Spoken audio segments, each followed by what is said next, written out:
What are we going to bitch about today, ladies and gentlemen? How about we bitch about how I'm generally tired of people trying to push identity politics into video games, especially games that are whimsical, fun, imaginative, and were made way in advance with characters that at the time weren't made to fill out certain agendas. Oh, Eric, you're just a boomer and you're complaining and an old man yelling in the clouds. Sure. Where's the cloud? Where's the cloud? Where's the cumulonimbus?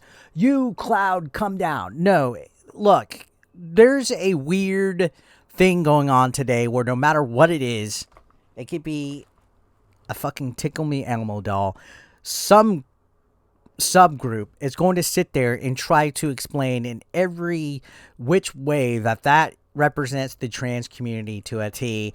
And even Super Mario Brothers, which has always been a super popular game and plays it pretty straightforward from rescue the princess, despite people like Anita Sarkeesian trying to say that the damsel in distress trope is bad for feminism. I don't fucking get that. There's nothing wrong with a good old fashioned story. She's not a sex symbol. She's not even really that sexualized. But it's kind of weird when it comes to how the wokies act with sexualizing characters. It's only okay to sexualize a character if it fits an LGBTQ agenda. Oh, Eric, you're starting to sound like you're hateful and blah, blah, blah. We get it. No, it's kind of interesting to look at. Like, it's a bad thing for Mario and Luigi to rescue princesses, but it's great if a pink little cute dinosaur with a big red bow on their head is trans because it represents trans narrative. It represents the struggles of being trans. That this article that I glanced at from my favorite website, The Gamer, specifically says that most of the Mario characters are still the same archetypes that they've had since the 80s. What's wrong with that? Mario is a great fucking character. Luigi's a hilarious character. Princess Peach, great. Donkey Kong, hilarious. The Mario Brothers movie had all the archetypes of all the characters and it was perfect on screen. That's what we want. Now, for whatever reason, it almost seems like every Pride Month, Birdo gets the spotlight because they really want them to be trans. And is Birdo trans? It's a gray area because of a situation involving the original print manual for Super Mario Brothers 2.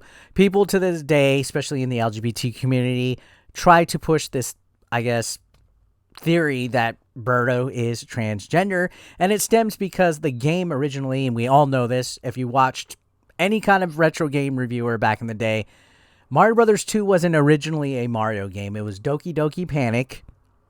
And all the characters that you see in it aren't originally Mario characters. Birdo, Shy Guy, that bird thing that floats, that scary mask thing that comes down, even Wirt.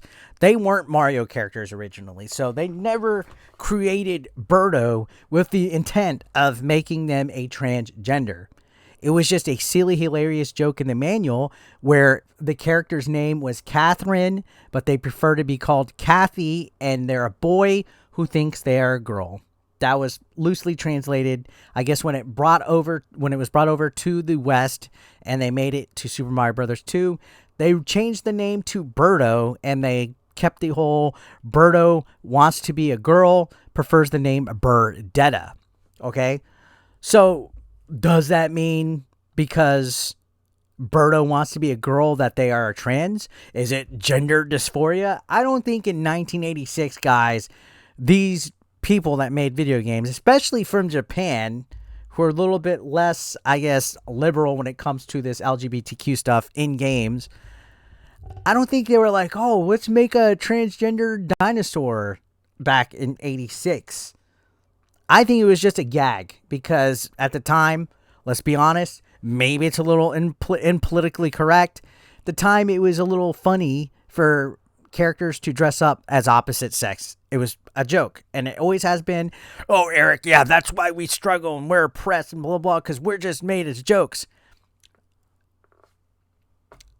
You can't live in the past. You can only move forward with progression. And I think a lot of times, the thing that turns me personally off about these people attacking and trying to identity politic everything is that they have to put down the lore and the backstory and everything about everything made and try to use that as a tool to blame and point fingers at stuff. Like, for example, this news article that I'm talking about right here literally says that, yeah, Princess Peach has gained agency recently and has become a little bit more of a character in the series, but that she hasn't earned it and hasn't had struggle. You're talking about a Nintendo Mario Brothers game, and this author, I think their name is Stacy Henley, is talking like Princess Peach oppresses the LGBTQ agenda because they're straight. They're a damsel in distress that's gained popularity, but they haven't earned it at all. Never mind that Princess Peach is literally one of the top Nintendo characters out there. The top. Her and Princess Zelda. But I guess it's because it's not good to sexualize something that's straight. You know, if Princess Peach was trans or bisexual or lesbian and wasn't pretty, wasn't blonde-haired, wasn't blue-eyed, had a little bit of a chunk, some saddlebags, a double chin, and some blue hair, it'd be perfectly fine to cheer her on.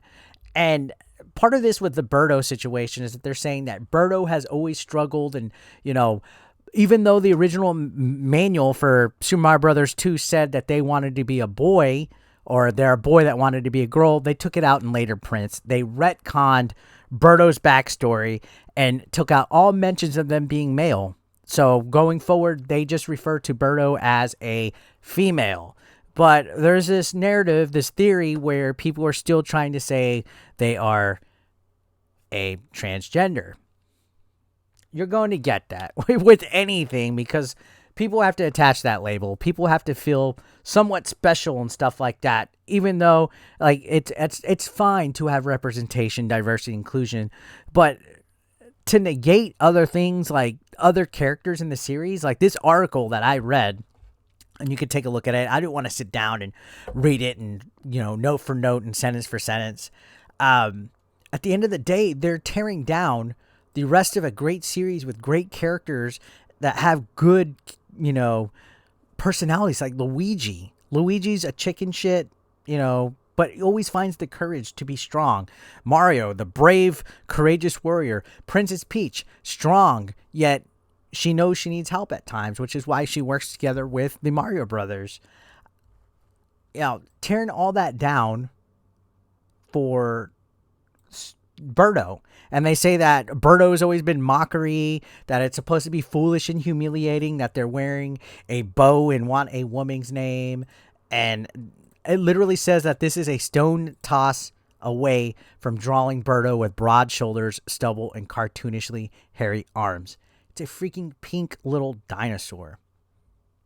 And then they go on to talk about that Japanese game, Captain Rainbow, where they had Birdo in prison for using the wrong restroom and all this stuff. Guys, it's silly. A lot of what Japan does is they make silly little situations. Like in Yakuza, there's a cutscene for a side quest mission where there's grown men wearing adult diapers.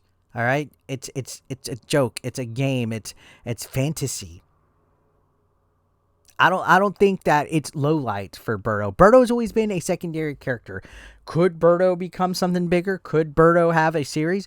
Possibly. But I feel that a lot of what we're getting with, you know, a lot of this, I guess, wokies and SJWs and stuff is that they're pushing these witch hunts and these stuff where they're literally gaslighting people that are saying, oh, it's just a game and oh, blah, blah, blah. Like this article literally says Nintendo seems to be ashamed of Birdo's past, not of its depictions of mockery and vilification, but of Birdo's transness at all. They're asking the question, why would Nintendo even bother to retcon that Birdie originally was male that wants to be female? That's where this author of this article is going on. They're kind of hinting at it, saying that, you know, they're hiding it, they changed it, they mock them, and that it represents everything that's wrong with today and trans representation. Ugh.